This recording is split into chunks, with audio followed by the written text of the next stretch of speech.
Per la tua pubblicità su Radio Padania Libera, chiama il numero 02 66 23 44 22. Sono le 9:03. Torniamo allora alla lettera aperta di Riccardo Ruggeri su Italia Oggi a Matteo Renzi. Ho molte perplessità, scrive Ruggeri, sulla sua predisposizione ad affrontare la prima delle due fasi del processo di ristrutturazione del Paese, quella della demolizione.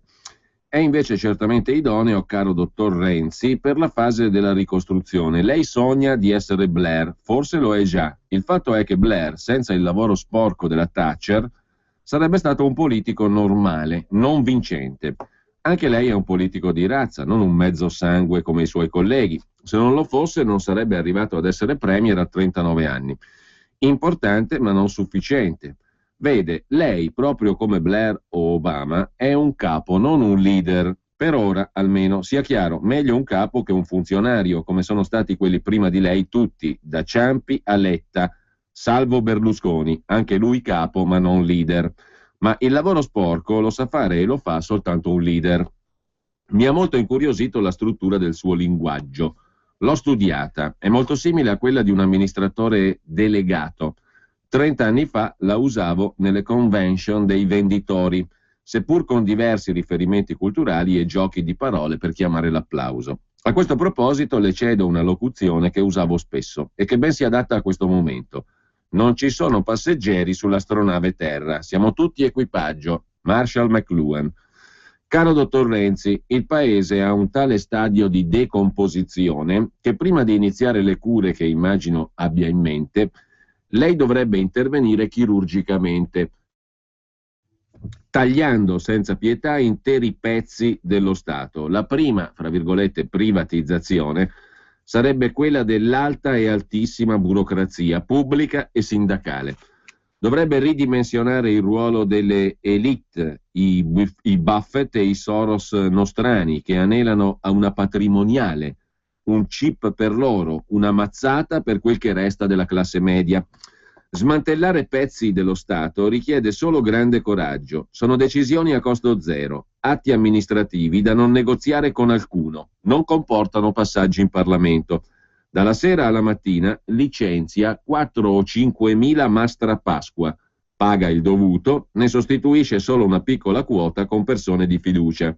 Avrebbe contro tutti, Roma, Milano, Francoforte, Berlino, Bruxelles.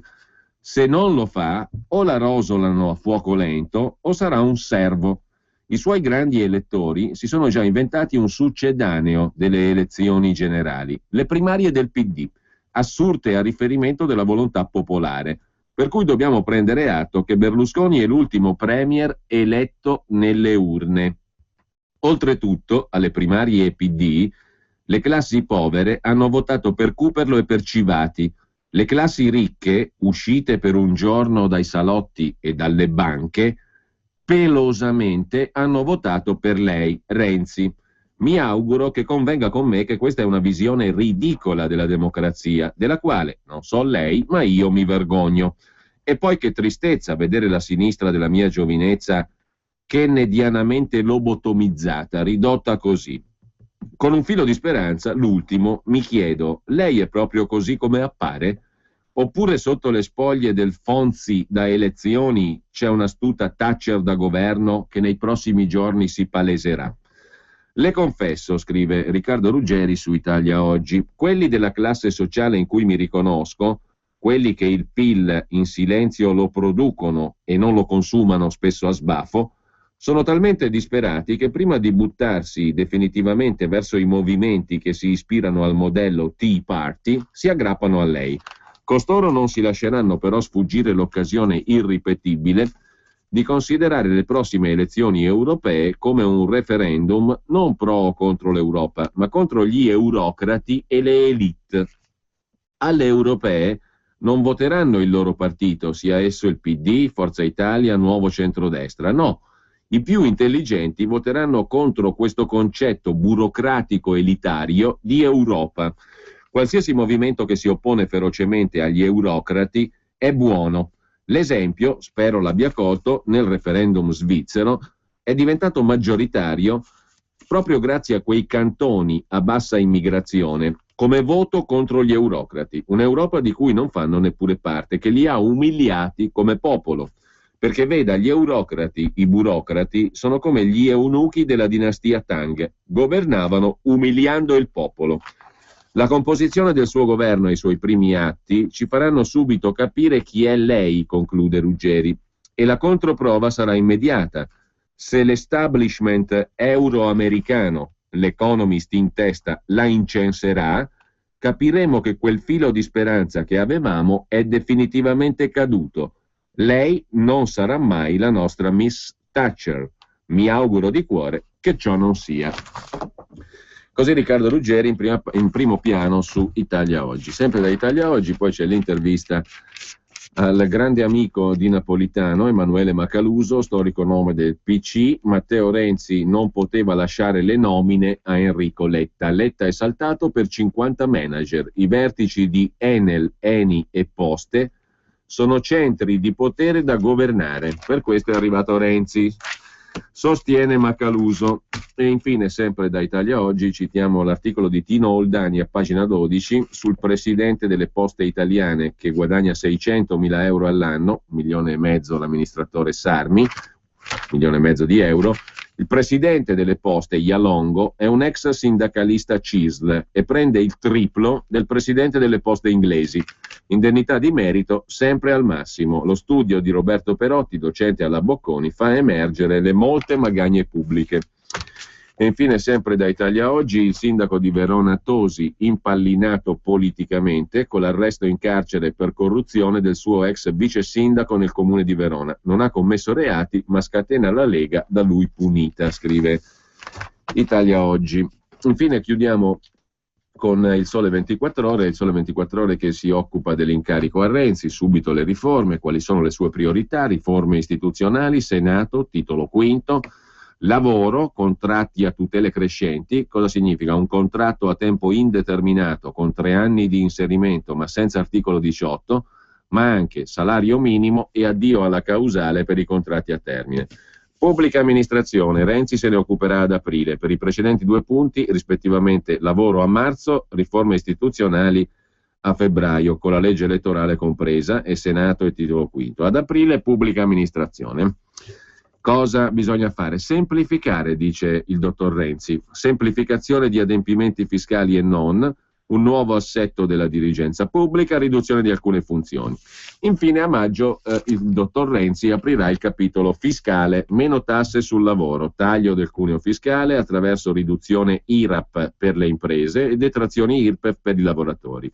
Ma potrebbe arrivare anche una maggior tassazione sulle rendite finanziarie. A proposito di rendite finanziarie, se vi arriva un bonifico dall'estero, vi portano via il 20% secco. Sui bonifici esteri la ritenuta è al vaglio dell'Unione Europea. Su questo c'è anche un commento appropriato, direi, sul sito di Beppe Grillo. Come chiamare i politici messi lì dai partiti? Incompetenti, lobbisti, dilettanti? Sicuramente tafazzisti, cioè gente che fa del male al proprio paese. Per rilanciare l'economia italiana hanno deciso che chi riceve un bonifico dall'estero avrà una decurtazione del 20% alla fonte. È uno degli ultimi regali di Enrico Letta alle banche, la trattenuta del 20% sui bonifici dall'estero. Il governo di Enrico Letta ha fatto entrare in vigore dal 1 di febbraio scorso un provvedimento che prevede il prelievo del 20% secco dai bonifici in arrivo dall'estero e indirizzati ai conti correnti italiani. La ritenuta d'acconto è automatica, spetta al cittadino dimostrare che le somme non hanno natura di compenso reddituale per chiedere la riduzione dell'imposta. La misura è stata subito presa di mira dalle associazioni dei consumatori che minacciano azioni legali. Commenta appunto Beppe Grillo sul suo sito: il bonifico dall'estero verrà decurtato del 20% alla fonte, quindi attraverso la banca verrà girato l'importo all'Agenzia delle Entrate. Questo pizzo non dovrà essere pagato da chi svolge attività di impresa o di lavoro autonomo. Il prelievo può essere evitato con un'autocertificazione che i soldi accreditati sul conto italiano non costituiscono redditi di capitale o redditi derivanti da investimenti all'estero. Una manovra geniale per evitare l'ingresso di capitali in un momento in cui chi può porta i suoi risparmi fuori dall'Italia. Sempre tornando però al Sole 24 Ore, va segnalato anche l'appunto, diciamo così, la presa di posizione del commissario europeo agli affari economici, l'ex calciatore finlandese Olli Rehn, il quale ha detto che l'Italia deve rispettare il tetto del 3% nel rapporto deficit-PIL. L'Italia rispetterà i trattati dell'Unione Europea, ha detto il commissario Rehn a proposito del vincolo del 3% sul PIL, deficit-PIL. L'Italia ora deve spingere la crescita e l'occupazione, ha detto ancora l'ex calciatore finlandese.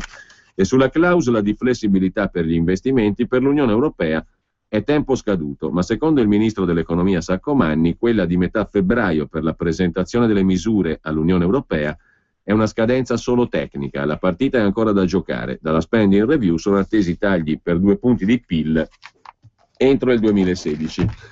Questi un po' i temi del giorno. A questo punto torniamo al primo piano del Corriere della Sera, giusto per respirare un po' come la mette il Corriere sull'arrivo di Matteo Renzi. Farò una riforma al mese, ha detto il dottor Renzi. Un orizzonte di legislatura necessita di qualche giorno per sciogliere la riserva.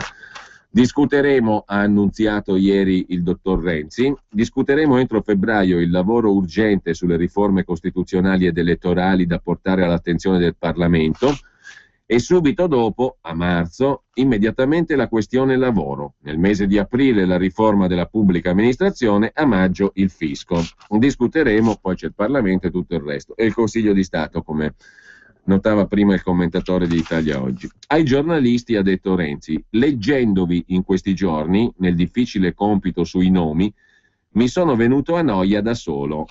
Quando leggo il Toto Ministri me la rido. Metterò tutto il coraggio, l'impegno, l'energia, l'entusiasmo di cui sono capace, partendo dall'emergenza più importante, che è quella che riguarda non soltanto la mia generazione, ma anche la mia generazione, e che è l'emergenza lavoro, occupazione, in qualche modo anche della rassegnazione. Così Renzi, mentre la moglie ha detto resteremo a Firenze, la moglie Agnese Landini. È interessante, pagina 2 del Corriere della Sera.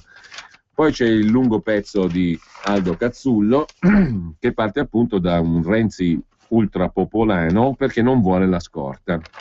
Vuole la scorta, ma alla fine non prenderà la Giulietta bianca con cui è salito al Quirinale e non prenderà la scorta, andrà in treno perché non voglio violare la legge, ha detto Renzi, o mettere in difficoltà uomini dello Stato che fanno il loro lavoro. Ma non voglio neanche dare al Paese l'impressione di un uomo che il giorno stesso in cui va al governo cambia status, immagine, stile. Non posso e non voglio passare dalla bicicletta all'auto blu. Io sono di Rignano, sono sempre stato in mezzo alla gente e continuerò a farlo. L'Italia ha bisogno di una svolta radicale per uscire dalla sfiducia, dal pessimismo, dice Renzi. La prima cosa da fare è il lavoro. In un mese si possono approvare i provvedimenti per consentire alle imprese di assumere, ai giovani di scuotersi dalla rassegnazione. Poi ad aprile ci occuperemo della burocrazia, perché oggi le aziende devono affrontare la concorrenza gravate da un peso insostenibile. A maggio tocca al fisco, dobbiamo mettere più soldi nelle buste paga dei ceti deboli. Servono subito 2 o 3 provvedimenti forti per dare una scossa al Paese, ha detto ancora il dottor Renzi, raccolte le sue parole da Aldo Cazzullo per il Corriere della Sera. Renzi dribbla la contestazione degli impiegati del comune di Firenze a cui sarà tagliata l'indennità e passa a salutare i collaboratori che hanno portato i bambini. C'è anche Toni, il parrucchiere, scrive Aldo Cazzullo. Per il momento, per quanto riguarda i ministri, al Ministero del Lavoro c'è Mauro Moretti, Trenitalia, ex CGIL, per il quale il neopremier ha simpatia perché è una delle poche persone che mi ha fregato, ha detto Renzi, parlando dell'amministratore di Trenitalia. Perché lo ha fregato Moretti? Perché ha promesso per mesi di realizzare a Firenze una stazione sotterranea poco invasiva, mentre andava preparando la nuova gigantesca stazione. Poi Renzi e Moretti hanno fatto pace perché Trenitalia ha comprato l'azienda dei trasporti locali, l'ATAF. Al Ministero della Giustizia andrà Livia Pomodoro, presidente del Tribunale di Milano. Alla cultura Franceschini, alla difesa Roberta Pinotti, alle politiche comunitarie Federica Mogherini, agli affari regionali il Trentino Dell'Ai, alla pubblica istruzione Stefania Giannini o Cooperlo, alle attività produttive non c'è più Montezemolo, Fissi, Alfano all'interno, Bonino agli esteri. Quanto al Ministero dell'Economia, assicura Renzi di non averlo mai offerto a Barca. In qualche casella ci sarà una sorpresa.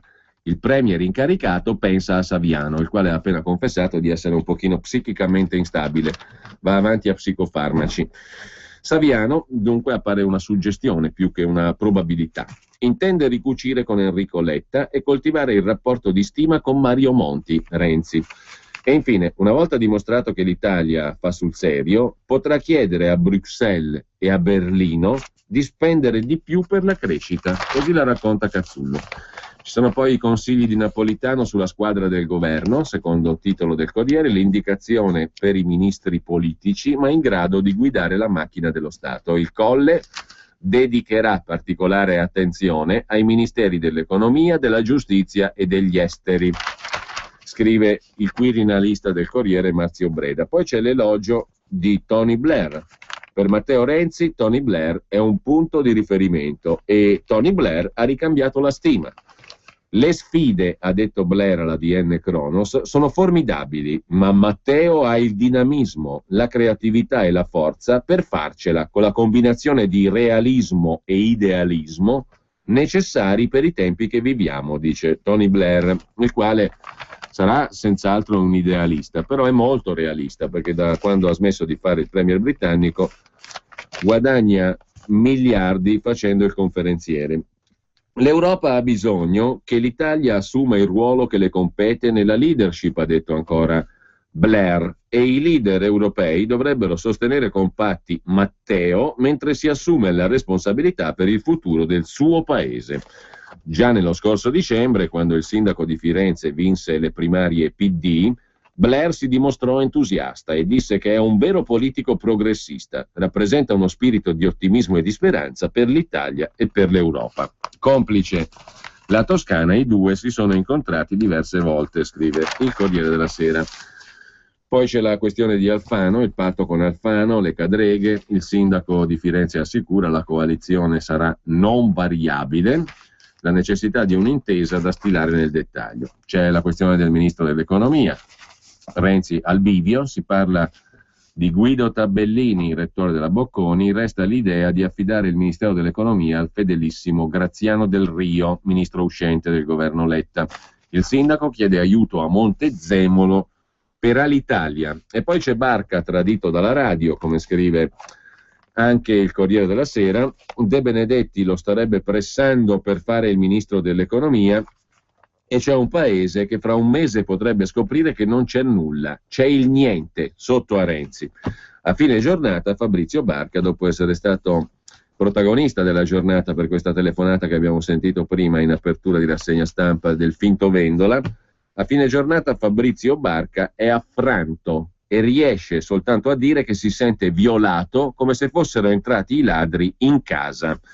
Non amo gli assalti, sono sotto pressione, dice Barca nella telefonata, una pressione crescente, ma io non ci penso. Tanto per essere chiaro, non ci penso proprio. Ho parlato con Graziano Del Rio, pensavo 48 ore fa di averla stoppata questa cosa, eccetera, eccetera. Tutto quello che abbiamo sentito prima sul Paron di Repubblica e su Lucia Annunziata. Barca coinvolge la giornalista e amica Lucia Annunziata, direttrice anzi del quotidiano online Huffington Post, che è edito in collaborazione col gruppo L'Espresso di De Benedetti. La Annunziata ha replicato: ho fatto come sempre solo il mio mestiere, fare telefonate, nessuna pressione. Le ho dovuto mandare un SMS scritto così, dice invece Barca, vi prego di non farmi arrivare nessuna telefonata. E la telefonata che sarebbe potuta arrivargli era di un presidente. Per lei si trattava del capo dello Stato, che secondo le indiscrezioni avrebbe gradito Barca e non certo De Benedetti. Per lui è meglio non parlarne più. Ultimo sfogo di Barca nella telefonata, sono colpito dall'insistenza, il segno della loro confusione e disperazione. Ebbene, Carlo De Benedetti ha emesso ieri una nota nella quale precisa che da molti anni conosco e stimo Fabrizio Barca, dice Carlo De Benedetti. Sempre che siano vere le dichiarazioni attribuitegli, rimango sbalordito, ha fatto sapere De Benedetti. Non lo vedo, non lo sento e non scambiamo messaggi da diverso tempo. Non capisco pertanto da chi abbia ricevuto queste presunte pressioni a fare il ministro, certamente non da me. Non mi occupo di nomine politiche, non è il mio mestiere. Ho sempre rispettato l'autonomia della politica, ha detto Carlo De Benedetti. Tutt'altra cosa l'abbiamo ascoltato, dice invece Fabrizio Barca, e non si capisce perché debba dire il falso, visto che sembrava veramente convinto di parlare con Vendola. Dopodiché il Corriere mette in primo piano anche le riforme da fare, lavoro, fisco, burocrazia, l'agenda Renzi, pronto il programma del Premier, spending review, si va verso la conferma del commissario Cottarelli. Per quanto riguarda il lavoro, addio articolo 18 per i nuovi assunti, incentivi sui posti ad alta innovazione. Semplificazione amministrativa, dipendenti pubblici uguali ai privati, TAR ridimensionati, potrebbero sparire, poi le tasse, prelievo più alto sulle rendite finanziarie per agire sull'IRAP e sulle detrazioni. Con questo abbiamo esaurito il primo piano politico del Corriere della Sera, quasi, perché c'è poi il capitolo europeo e finanziario, spread ai minimi verso quota 190 e l'Europa che promette vigileremo sul rispetto da parte dell'Italia del tetto del 3%. Infine, sempre dal Corriere della Sera, lasciando il primo piano di politica, c'è da segnalare anche rapidamente dalla pagina degli esteri un rapporto shock delle Nazioni Unite sulla Corea del Nord, crimini disumani. Kim Jong-un rischia la corte penale, torture ed esecuzioni in Corea del Nord nei campi di concentramento. 200.000 sarebbero i detenuti nell'arcipelago Gulag, per definirlo così, della Corea del Nord. Il Venezuela invece è alla resa dei conti, espulsi anche 3 diplomatici statunitensi, studenti in piazza, inflazione alle stelle, casse dello Stato vuote. Oggi dovrebbe consegnarsi alle autorità il leader dell'opposizione ricercato da giorni. Il presidente della Repubblica Bolivariana del Venezuela è Nicolás Maduro Moros, eletto dopo la morte di Chavez, che lo aveva indicato come suo delfino.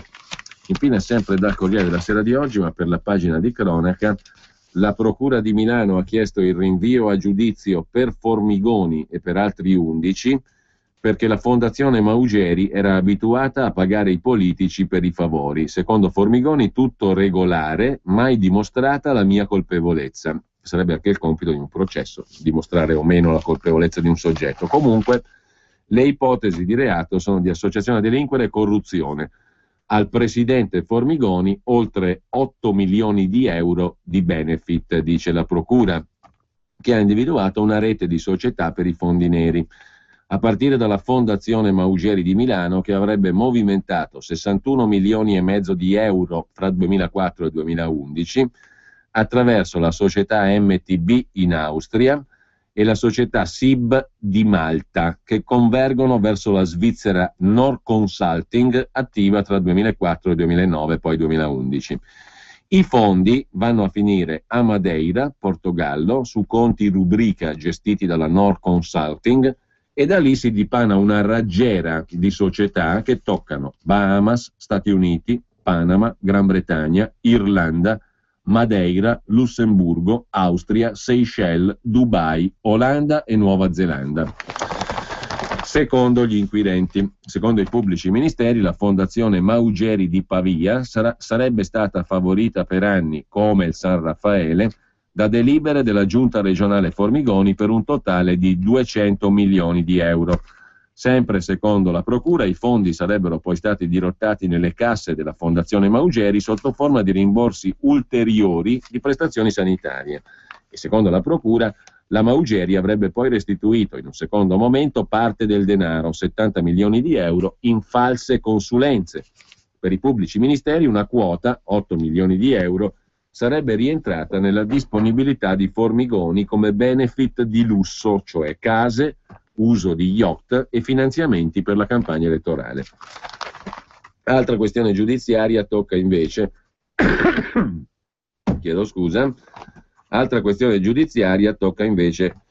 Maurizio Gasparri, ex ministro e già capogruppo del PDL al Senato. Fondi per la polizza vita, processo per Gasparri, titola il Corriere della Sera. Secondo l'accusa, 600.000 euro furono destinati da Gasparri, erano destinati al PDL, furono in realtà dirottati da Gasparri in un'assicurazione privata. Le somme sono state restituite al partito, ma mancano 10.000 euro. Fu informato della segnalazione prima dell'indagine, ma il senatore Gasparri controbatte, è una vicenda kafkiana. E infine, sempre dalla pagina di cronaca del Corriere, l'ex vice sindaco di Verona Vito Giacino e sua moglie Alessandra Lodi, entrambi avvocati, sono stati arrestati ieri, la Lodi ai domiciliari, nell'ambito di un'inchiesta su un giro di tangenti a Verona. L'accusa è concussione e corruzione per aver favorito alcune pratiche riguardanti un imprenditore edile in cambio di consulenze legali allo studio della moglie e di utilità quantificate in oltre 600.000 euro. L'ex vice sindaco di Verona Giacino, 41 anni, già leader dei giovani di Forza Italia in Veneto, si era dimesso da vice sindaco lo scorso novembre, dopo essere stato iscritto nel registro degli indagati. Alle ultime elezioni amministrative con la lista Tosi era stato il candidato più votato in città, diventando assessore all'urbanistica e edilizia. Considerato molto vicino al sindaco Tosi, Giacino è finito al centro dell'inchiesta dopo una lettera anonima recapitata da alcuni consiglieri comunali e finita in procura. L'anonimo svelava un presunto sistema illecito di rilascio di permessi da parte degli uffici dell'urbanistica, ma il sindaco per ora non è indagato, ha detto il procuratore di Verona Schinaia. Sono sereno, ha detto Tosi, si stanno però accavallando più inchieste e sono strane coincidenze. Ci congediamo infine con Saviano, che dichiara appunto: fui troppo ambizioso e ora uso psicofarmaci, l'autocritica in un'intervista al quotidiano El País, a 10 anni dal libro Gomorra. Roberto Saviano dice di essere stato impetuoso, ambizioso e che quel libro, Gomorra, il bestseller, gli ha rovinato la vita. Non credo che sia nobile aver distrutto la mia vita e quella delle persone che mi circondano per cercare la verità. Avrei potuto fare lo stesso, con lo stesso impegno, con lo stesso coraggio, ma con prudenza, senza distruggere tutto. Saviano confessa di vivere un dramma interiore. Se tu anteponi un obiettivo, la verità, la denuncia, a qualunque altra cosa della tua vita, diventi un mostro. Verità, denuncia, di cose peraltro già note nel libro Gomorra, ma al di là di questo, perché tutte le tue relazioni umane e professionali sono orientate a ottenere la verità. Forse alla fine sarà nobile, una cosa generosa, tuttavia la tua vita non si converte in generosa e le relazioni diventano terribili. Racconta poi Saviano di avere bisogno di psicofarmaci per tirare avanti e non era mai accaduto prima. Non ne faccio abuso, dice Saviano, ma a volte ne ho necessità e questa cosa non mi piace per nulla. Saviano arriva a chiedersi nell'intervista a El País se finirò in un ospedale psichiatrico.